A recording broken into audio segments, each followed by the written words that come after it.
Hello and welcome to Always Bored, Never Boring. Last week I unboxed a review copy of the newest starter set for Moonstone, the awesome tabletop skirmish game from Goblin King Games.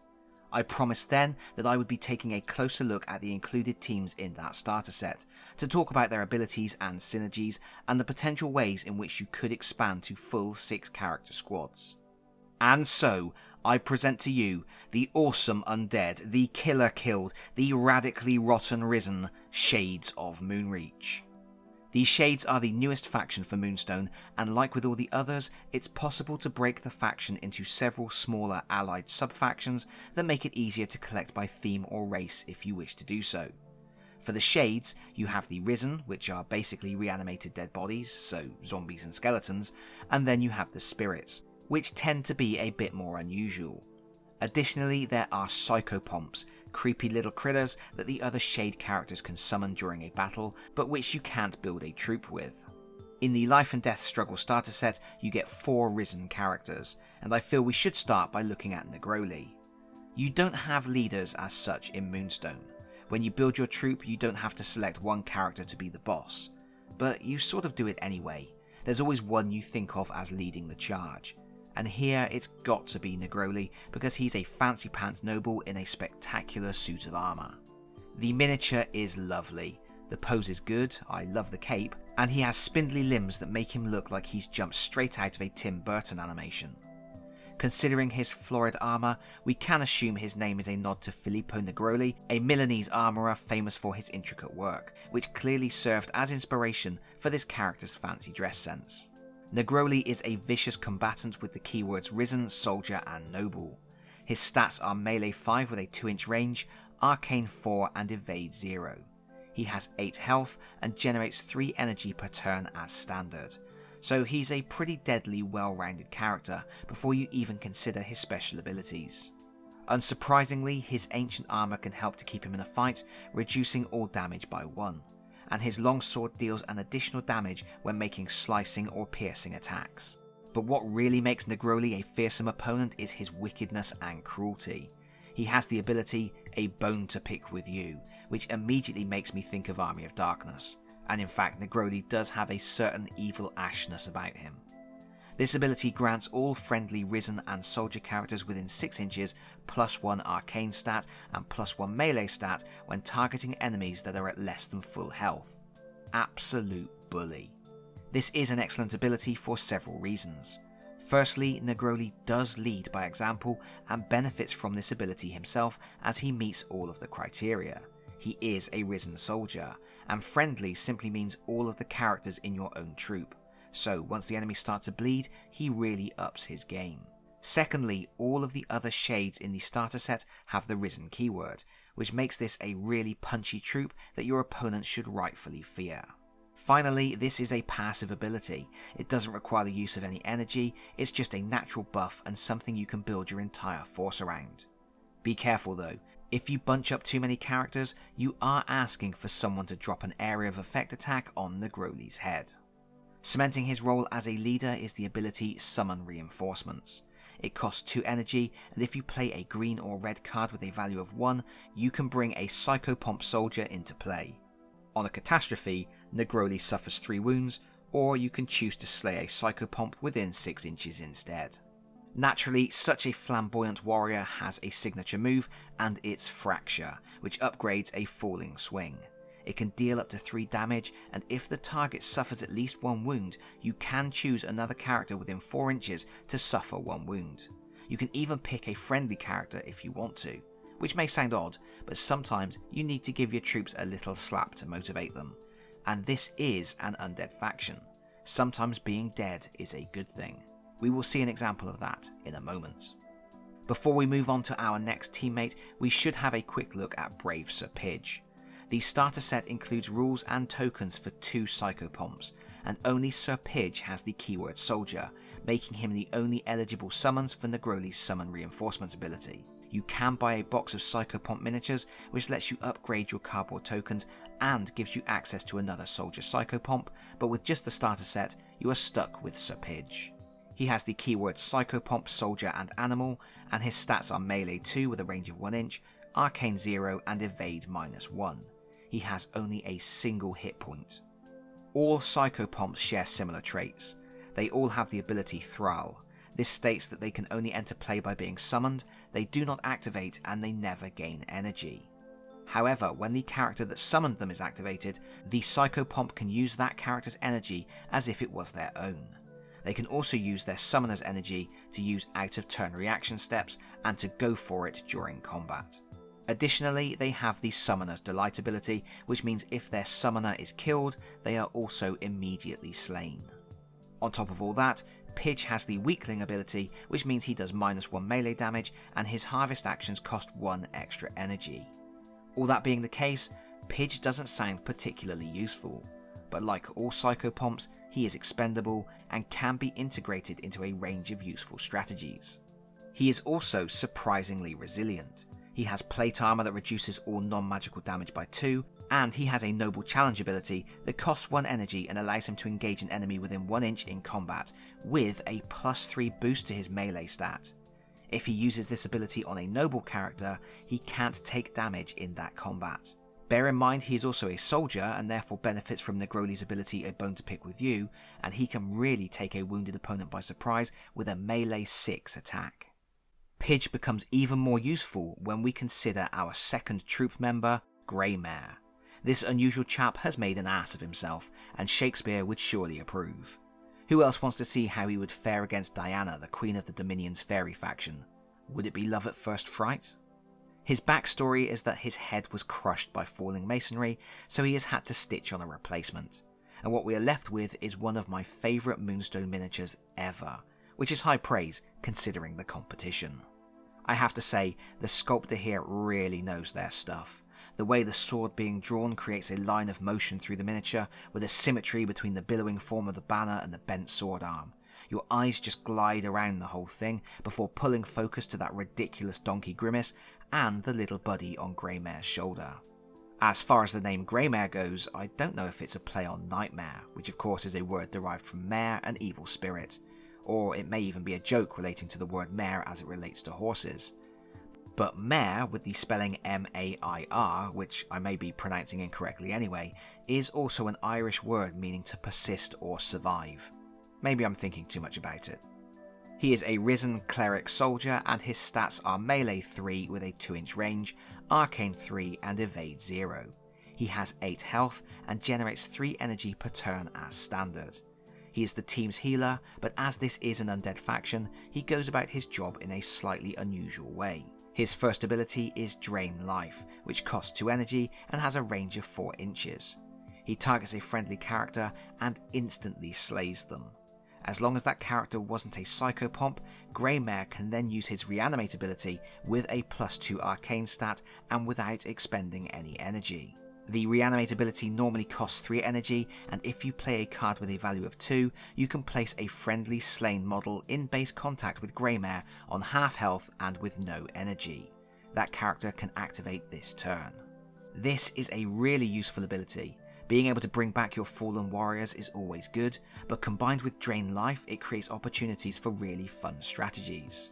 For example, if you have a character who is out of position and about to die, you can drain their life and then reanimate them next to Greymair with half their life restored, for a total of just 2 energy. And if the target character had already activated this turn, they would get to activate a second time. Reanimate is a high risk ability though. It costs 3 energy, and on a catastrophe Greymair loses 4 wounds, so being able to use it for free and with an improved chance of success is really good. Greymair also has another ability that gets better when the friends around him pass over, Necrotic Salve. It's usable once per turn at a cost of 1 energy and targets a friendly character within 4 inches. That character restores 1 wound, and if at least 1 friendly character was slain this turn, the target also gains 1 energy. And yes, that does mean he can drain the life of someone, reanimate them for free, and then use Necrotic Salve on them to give them energy. Finally, he has the ability Summon a Helping Hand, which costs 2 energy. If he plays a card with a value of 1, he can summon a familiar Psychopomp. There is only one option in the starter set, and it's Flay, Bearer of Knowledge, who we will look at in just a second. Greymair's signature move is Raise the Banner, which upgrades a High Guard. This is a nice defensive option that doesn't do any damage, but reduces incoming damage and allows Greymair to move a nearby friendly soldier 2 inches. Our Psychopomp Flay is certainly no fighter. His stats are melee 1 with a 1 inch range, arcane 4 and evade -1. He has 2 health and has the same Thrall and Summoner's Delight abilities as Pidge. He is also feeble, meaning his melee damage is at -2 and it costs him 1 extra energy to harvest Moonstones. His primary function is to buff nearby allies. His Summoner's Arcane stat is increased by 1 while within 2 inches of Flay, and Flay can also use 2 energy to share the knowledge. A target model within 2 inches gains 1 Arcane stat until the end of the turn if this ability is played with any blue Arcane card. On a catastrophe, the target's Arcane stat is reduced by 2 instead. Next we have Serif, the Skeleton Archer, possibly named because there is a Serif typeface called Archer. Incidentally, his little Psychopomp buddy is called Sans. I'm sure you could have guessed that. This is another lovely miniature. I really appreciate the parallel forms of the 2 archers, and the fact Sans has cut a little hatch in the pavis to shoot out of is absolutely adorable. Serif has the keywords Risen and Soldier. His stats are melee 2 with a 1 inch range, arcane 3 and evade 0. He has 7 health and generates 2 energy as standard. His big thing is being a superb long-ranged combatant, which is just as well because he has the slow condition, which means all his jog actions are limited to 2 inches. Make sure you position him well, because if he's in the wrong place, he may miss the fight completely. He does have an amazing pavis which should keep him in the fight as long as he stays out of melee. It reduces all non-melee damage by 2. His primary attack is the Ancient Crossbow, which costs 2 energy and has a massive 12-inch range. If played with a green card, it does X plus 1 piercing damage, where X is the value of the card. However, on a catastrophe, Serif suffers 2 wounds and loses his Skeleton of Bolts ability until the end of the turn. The Ancient Crossbow isn't limited to firing once per turn, but unfortunately, as Serif only generates 2 energy under normal conditions, he's going to have difficulty using it regularly, which is why his final ability, a Skeleton of Bolts, is so good. Once per turn, when a friendly model dies, Serif can immediately use the Ancient Crossbow ability without spending energy. His signature move is a Shield Slam, which upgrades a low guard. The best thing about this move is that in the end step, you can move the enemy 2 inches away, which is important because Serif can't use his crossbow while he is engaged with an enemy. Moving on, the last member of our starting lineup is Angerboda, the Ice Giant. This is a fantastic miniature, and actually my first giant. I love the lumbering gait, the low swinging axe, and the overall ungainliness of the stance. The name Angerboda is a clear reference to the Jotun of Norse mythology who birthed Fenrir, the Midgard serpent, and Hel, certainly a fitting name for a Norse risen soldier giant. Angerboda is a dual faction character.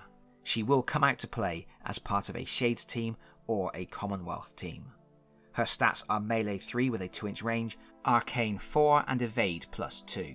She has a whopping 12 health but only generates 2 energy per turn.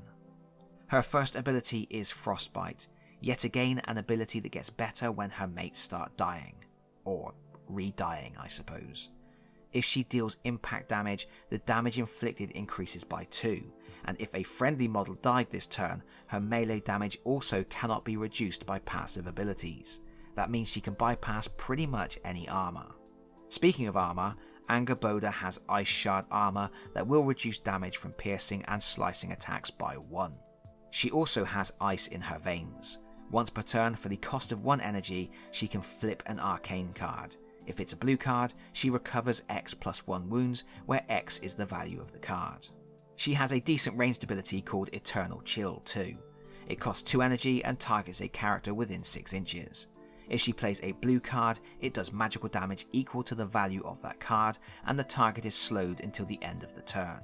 On a catastrophe, Angerboda regains 1 wound instead, but her target regains 2 wounds. Angerboda's signature move is an upgrade of Sweeping Cut called Cleave, which converts the damage to impact for extra stopping power, and it prevents the target from recovering wounds the next time it would do so this turn. Very powerful if you can connect with it. And that's the whole team. What a fantastic bunch, with abilities that allow for some powerful combos. As a quick example, imagine Negroli uses his signature move. After dealing damage, he uses the end step effect to slay poor old brave Sir Pidge. It doesn't matter, he can be summoned again later on. The death of Pidge allows Serif to get off a free shot with his ancient crossbow thanks to a skeleton of bolts. Then Greymair can use Necrotic Salve to boost Angerboda's base energy, making it possible for her to lumber into melee where she will be able to cause massive devastation as her Frostbite ability will bypass all passive defensive abilities. That sort of interconnectivity is part of what makes Moonstone so clever, and so crunchy. It's a beautifully crafted system, almost a puzzle, a jigsaw that fits together in countless ways to surprise your enemies. And if these shades look interesting to you but you don't want to buy the Moonstone starter set, don't worry, these products are available separately. Angerboda is available as a single miniature, while Negroli, Greymair and Serif are all available in a box set called Never Ending Nights. But what would be the next steps for filling out the ranks with the shades? For me, the most obvious first move would be to get the Charge of the Fright Brigade box, which contains 6 Psychopomps. This lets you upgrade the card tokens from the starter set, but also gives you more options for which Psychopomps you would like to summon. Goblin King Games kindly sent me a box of the Psychopomps, and I am going to take a proper look at them in a separate video. However, do remember Psychopomps can only be summoned and do not fill a slot in your troop. So if you want to play with the full 6 character team recommended for 2-player games, you still need 2 more characters. The major weakness of the team is it's slow and doesn't generate a lot of energy. So what we are looking for ideally is some way to generate bonus energy and some way to move models around quickly to make the most effective use of their abilities. Characters with the Risen or Soldier keyword are a bonus. One troop box fits the bill perfectly, but unfortunately it isn't available at retail just yet. It's the Eternal Servitude box, which features Victor Petty the Grave Robber, Igor the Servant, and Viscount Default. Victor is a great addition because he has abilities that allow reanimated allies to come back into play with more wounds, and position next to him instead of the character who used the reanimation ability. He can also harvest Moonstone quickly, which frees up his mates to spend their actions on causing as much havoc as possible. The Viscount is a must-have for me. He's resilient, a good fighter, has the Risen keyword which means he can benefit from Negroli's buff, and best of all, he causes fear, which lets him take 1 energy from a character and give it to a friendly character within 4 inches. With him and Greymair on the team, you could be generating up to 2 extra energy per turn. Fortunately, during the recent Moonstone Kickstarter, I picked up the exclusive Eric the Exalted miniature, which is actually a reskin of the Viscount with all the same rules, so hurrah for that. I mean, I'm still going to buy a Viscount though. I can't not. He's riding a unicorn. But that is it from me for now. Thank you so much for watching. If you like this video, please consider pressing the like button. If you really like this video, please consider subscribing if you don't already do so. And hopefully, I will see you all again very soon. Bye bye everyone. Bye bye.